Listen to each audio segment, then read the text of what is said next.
Welcome to another episode of Progress and Promise. It has been an exciting few months for the Studer Institute as we built our staff and worked on our first publication.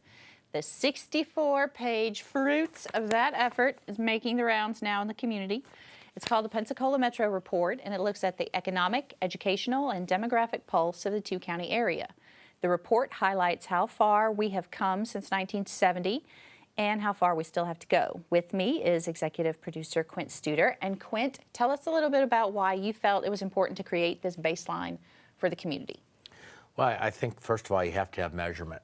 You know, whether we drive a car, we look at a dashboard, you go to the doctor, the first thing they do is they give you your diagnostics. And so how can we create a treatment plan on how to improve the quality of life if we don't have baseline diagnostics? And of course, we're lucky to find people like Rick Harper who make a living doing this and are experts in this, because we really want an independent, non-spun sense of metrics. So that's one of the things this did. And of course, the other thing was metrics are one thing, but communicating them are another thing. Yeah. And then, of course, hiring a number of wonderful journalists who could help make this understandable so we can make improve the quality of life for people in our community. And that's what it's all about. You often say what gets measured gets improved. Yes. So presumably what doesn't get measured is allowed to just continue on. Well, it does, or we make a big sizzle over it for a little bit, but then we don't sustain it. And I find this report fascinating. Of course, most of the time we shouldn't be surprised. So normally it's not something new we didn't even expect. There was something new that I didn't expect in here. But most of it is normally, we sort of knew it, but it really helps you know to what degree. Absolutely. And we were so lucky to be able to have the insight and research skill of the director of the Studer Institute, Dr. Rick Harper, to help us make sense of all this data. And let's take a minute to hear what he had to say about the report. I'm very supportive of the mission of the Studer Institute and Studer community development. I think the idea that the modern news environment has led to kind of a deterioration of the news cycle, that now we get car crashes and murders all wrapped around USA Today or whoever the major paper is that's affiliated with the local one. I think that's led to a decline in the quality of in-depth reporting. And I think the Studer Institute is exactly correct in trying to focus the community's attention on the things that make a difference, even though they might not be the sexiest topics of the day. They're so important to get right. And so when Randy Hammer and the team at Studer Institute talk about the importance of data-driven decisions, when they talk about the importance of community involvement in the decision-making, and when they talk about the importance of continued community focus and engagement on the key issues, I think that's exactly the right direction to take. You have to have community engagement on a sustained basis before you can really meaningfully address and solve some of the problems that our community faces. Economics is all about making choices and making intelligent and informed choices. You have to figure out, if you go down one path, what have you given up? You've given up the opportunity to make the other choices which existed for you at that time. The goal from today forward, as I look at the years that we hope to be engaged with Studer Institute, is to make the community a better place, a place where everybody can have opportunity to be the best that they can possibly be. Realistic objective to create the opportunity for people to make a better life for themselves. Joining us now in studio is Dr. Rick Harper, director of the Studer Institute, to talk about the Pensacola Metro Report and what it reveals about our community. Thank you so much for being here. And I just want to say in front of everyone what a privilege it is to have worked with you on this project, and as we worked together over the years. But this was really fun. It was a blast. I really enjoyed it, but then I'm kind of a data nerd myself, so I'm happy to work with other people of the same persuasion, and it was just very informative and a lot of fun. Thanks for inviting me. Absolutely, and we had a ton of data to nerd out over. We were just talking at the break about our favorite table in the whole section, which sounds deeply nerdy, but it is the forecast for jobs that are predicted to grow in our area between now and 2020. And it has some very stark and I think kind of painful almost things in it that we are really going to need to to deal with. The 5 of the 10 jobs, top 10 jobs that are expected to grow in our area over the next 5 to 10 years are service related, and the wage is $10 or $11 an hour or less.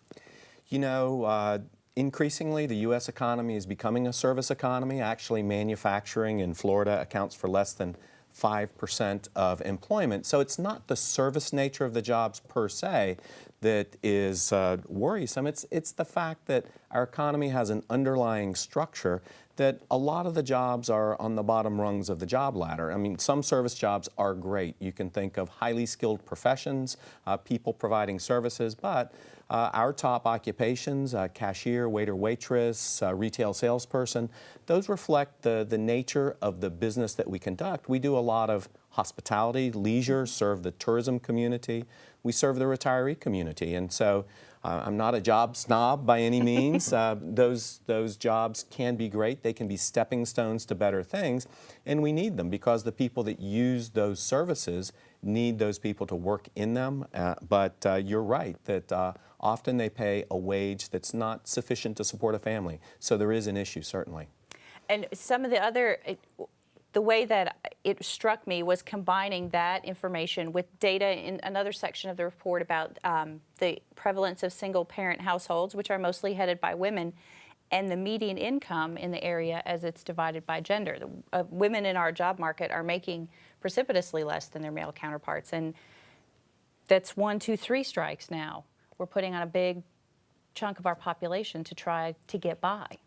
That's also true nationally, even with decades of participation of women in the labor force. You know, women really started in the 1970s to enter the labor force so that today, actually, labor force participation rates of women in many markets are as high as for men of the same age. But there are challenges. Often women are not advancing to the same levels on the job ladder that their male counterparts are. There's a lot of reasons for that, and it presents a huge challenge when children are growing up in single-parent households because it's tougher education-wise, it's tougher to find the time to have the family engagement that is desperately needed to give those children the head start that they need to do well in school. So I'm right there with you. I think it's a big issue. Absolutely, and engaged communities obviously have schools that do better, and that's hard to do when you're just managing to get by and you're getting everybody out the door and you've got to come home and maybe start a second job after that. You know, one of the best predictors of kids' performance in school and whether they'll go on to university, and I should say that the gap between university-educated people versus folks that didn't finish high school in the job market is bigger than ever before, and it's getting bigger because the economy is so knowledge intensive. And in a competitive global economy, you have to have the skills that the knowledge economy needs. And so we can predict pretty well, given just what zip code a person comes from, what their likelihood of finishing university is. And so one of the interesting findings from this report is the chart about social mobility. What are the chances that a child from the lowest quintile of family income could move up to earn either more than their parents or move into the top quintile? And those findings are that they present challenges for us all, and right here in Pensacola. Well, I think that's what Jim Clifton, the president of Gallup, says, and I think it's been quoted here maybe by Randy Hammer or somebody in this publication, is dropout is a correlation to hope. And if I'm growing up and I don't think there's a job, I might not graduate. And I think a couple things we've talked before is, yeah, we're a lot like, and maybe everybody's, but the goal of this is not to be like. The goal is just to create a better quality of life in our area than we've had, and hopefully the type of quality of life where people want to move here because the pay is good. When I look at the pay, for example, if you look at employees in private companies, not government, and the government, if you might make more, but that's also people paying taxes to make that more, is really below $30,000. And if you look at that, I think that almost means that you could qualify for a Habitat for Humanity house at some of the rates that is our average salary. And as you know, one of the things that I've been pushing since 1996 and try to role model is if we pay our employees more, Even though it might look like an expense, I think we'll have better product, better service, and then we'll end up putting that money back into the area to somewhat, even though it's some move around. But the biggest shock I had, Shannon and Rick, was this single household in Escambia County is so much more significant than it was in the rest of Florida. And I think that is, again, you write it about in your takeaways, and that's what I wanted to talk about. Your takeaways talked real clearly. If we don't get these kids ready for first grade, it's going to be pretty tough. To me, it's all about engagement. If we can get kids engaged at an early age, and that takes family participation, it takes school participation, but if kids showed up for first grade ready to learn, then our community would do so much better on so many dimensions because these things go hand in hand. As we look at the pieces of the jigsaw puzzle for our community, better educational outcomes are going to lead to better health outcomes. They're going to lead to all of the things that we mention in the community dashboard. They're all correlated. Those behaviors go together. But I think the key one, the one that you have to get right to address the others, is education. And that's only going to become more true over time because that's the way the economy is moving. And so I think we have to figure out how to get that right. When we started this process, of course, Randy and I met with you and your staff, and because we sort of knew we wanted to write on this. We knew what the Institute wanted to do, but that was the issue. What are the metrics? And we didn't say, here's the metrics we think, Dr. Harper. We went to you and said, well, what metrics, if you had to pick, because you can't have 100, if you had to pick a dashboard and you could pick them from your expertise and how you would judge a dashboard for the community. So why don't you talk a little bit about why you and your colleagues, because we didn't influence this was independent at UW, and now of course you're working also at the Institute, but tell us just a little bit about how you selected these.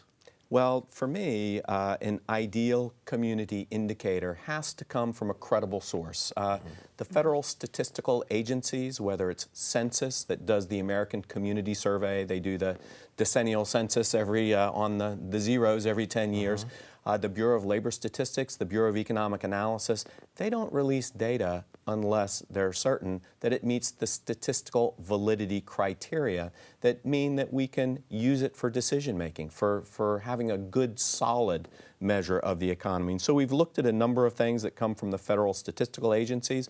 Those include things such as population, age of the workforce, labor force participation, lots of the income statistics that get generated. We've also looked at educational attainment. What's the high school graduation rate? For the community at large, very important to look at Escambia and Santa Rosa together. Although we also, of course, look at them separately because that's the way the tax dollars flow. But then it's important to look at social indicators as well. That includes things like the crime rate. It includes health measures such as the obesity rate. And when you put those together, it's possible to paint a picture of the community, one that we can monitor over time and also one that we can compare against peer communities. So we can do both of those over time and against other cities. And if people go on the website, studerinstitute.com, they actually have the dashboard right there. And we're actually going to update it as the data becomes available. So if you look at the dashboard, it looks to me like we've sort of got about the same amount of things moving in the right direction as in the wrong direction, and a couple neutrals. Actually, the first time we took a look at some of the indicators was way back in 2001, and it's hard to believe it's been that long ago. There was a 64-page insert to the News Journal well over a decade ago, and the indicator data, the time series, the charts point out the fact that way back in 2001, as you looked at our community, we had lost ground relative to the nation. That was the first time that Fort Walton area went ahead of us in wages, I believe. That's right. And so actually the last dozen years have seen improvement for Pensacola. We've picked up relative to the nation in terms of earnings per job. We've picked up even more than that in terms of overall income because today we've grown older at a faster rate than Florida, a faster rate than the nation. We've aged 14 years over the past 2 generations. Florida and the nation have aged 9 years over the past 2 generations. And what that means is that there's more income coming to our community from Social Security, from Medicare. And so it's been interesting to look at the transition away from what we were 2 generations ago, which was manufacturing, paper, chemicals, and military jobs at the base. We've really seen an increase in service jobs, as Shannon mentioned, and we've also seen an increase in the income that flows to retirees. Really change, a pretty dramatic change in structure over that time. One of the things that I also liked about the report was there is often a lot of conversation about why can't we have the kind of manufacturing jobs that Mobile has managed to get. You know, people think of the big Airbus plant that's going to go over there, and it seems like, you know, the manufacturing jobs were the gateway to the middle class for many blue-collar people over generations and generations. But Will Rabb does a good job, I think, of laying out that not everything in Mobile is all hearts and flowers, especially compared to what we've got going on over here. Well, sure. If you look at Pensacola versus Mobile, for example, Mobile actually has fewer jobs today than it did in 2000, whereas Pensacola has, what, about 5 to 6% more jobs than it did in 2000. So in a growing economy, economic opportunity gets created. I personally think that the problems associated with economic growth, keeping up with infrastructure, building new schools, those are better problems to have than the problems of stagnation, where our kids leave home, they move to Orlando, they move to Atlanta. Mobile has held its own in manufacturing jobs, but they're the exception. And the U.S. is becoming more attractive as a manufacturing location. But the reason that is because we have cheap energy. Thanks to fracking, thanks to petroleum extraction, our energy costs are a lot lower than Europe. They're lower than most competitor nations.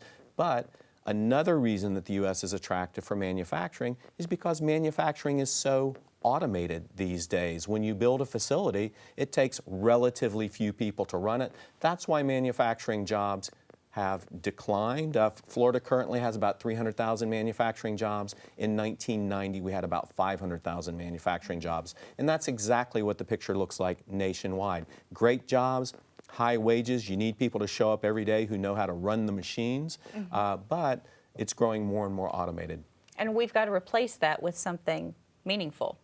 We do, and as you look at today's economy, a lot of challenges that we face are the exact same ones that communities around the nation, around the globe face. Globalization, it only takes 2 weeks for a container ship to get from Southeast China to Long Beach, California. And that means, and all those goods are shipped in containers. They're locked. It's not like, well, Quentin and I remember Marlon Brando on the waterfront. It was said you couldn't ship Scotch whiskey or Swiss watches because they would never appear at their destination in New York. Could have been somebody. Well, you know, at the time we have remaining, when I looked, and I've studied a lot of this, you know, we've got some good things going on. You know, Gallup says one of the things you have to do is create excitement to get a lot of people. Certainly we've seen downtown get a lot more positive, a lot more people coming down.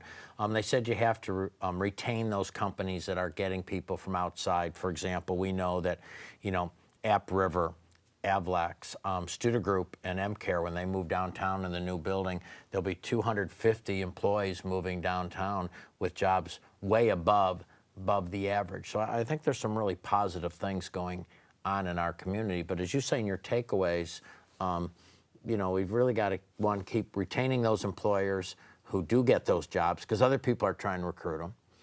And I think we've got to grab this education. Now, that's the long-term goal, because when we're looking at economic development, every time we tried to think you could do it without improving education, we found out you can't do it without improving education. Even talking to employers, it's talent. We have, Studer Group has 205 employees, about 105 of them work here, and about 100 of them work throughout the United States. And that is, to get the talent sometimes, you have to allow people to work virtual, and we face that. Right, and so as you look at the growth of our community, I think there's really a couple of things to emphasize.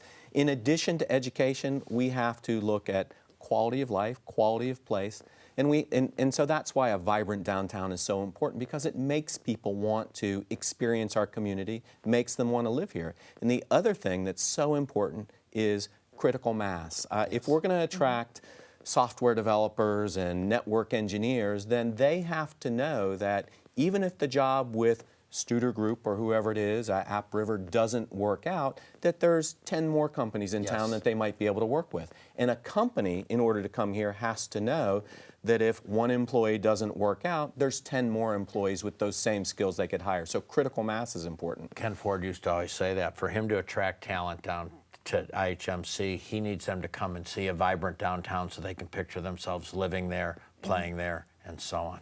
But the educational investment is something that takes a little bit of time to pay off. That doesn't always coordinate with the election cycle for folks who want to be able to stand in front of something to cut a ribbon and say, look what I did. It's a really tough political nut to crack because the costs come today in the form of resources to educate the children, and the benefits come 10 years, 20 years down the road as a better educated workforce takes its place, earns more money, generates more tax revenue. So it's one of the very toughest political problems because the benefits are delayed while the costs are today. But we've got to get it right if we want to be a leading community. You have to, and I talk to people that go around and look for locations for companies, and you know, of course, logistics is one. We're not going to be there if we're talking about trucking or something, or airplanes. So then, but the other key element is talent. Can I find the talent? So as you look at this, if there's one or two things that you could walk away with, and we're not giving up, we're going to keep this thing rocking and rolling. Absolutely. It's education.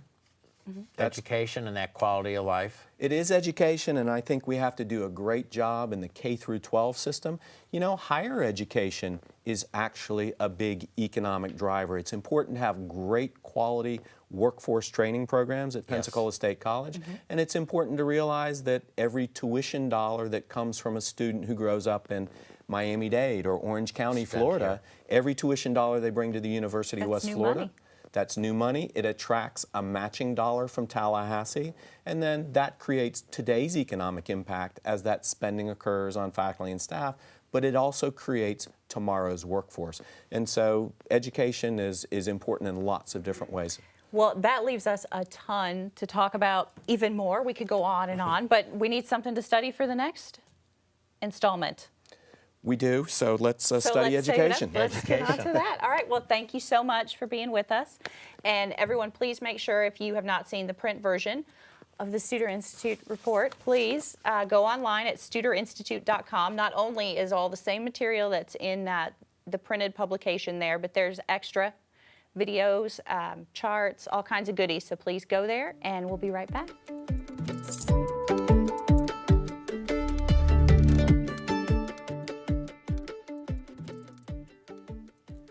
More than once in the 6 months I've spent reporting material for what became the Pensacola Metro report, I've been asked what I thought the bottom line was from the report.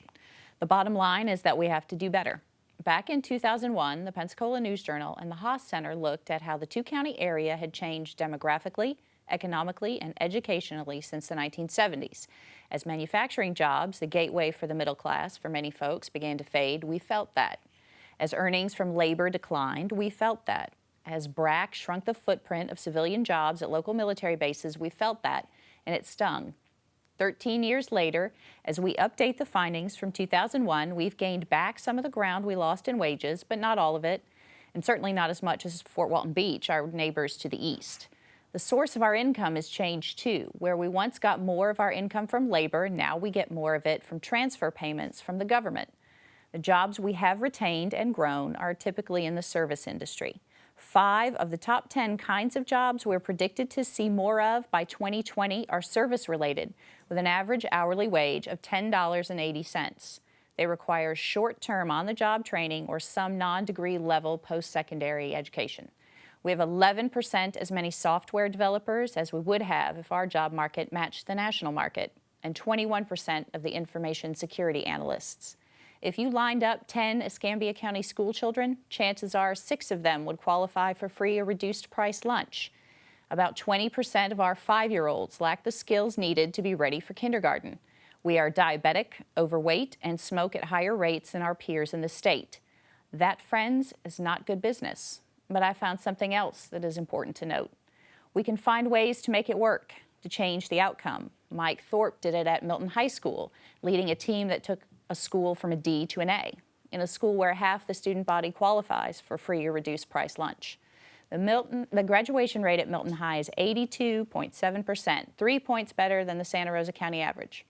We can build technology companies, the kind that offer high-wage jobs based on intellectual capital.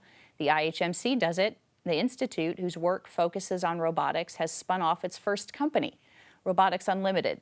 It has developed a robot that can run on 2 legs at 20 miles an hour for 2 hours.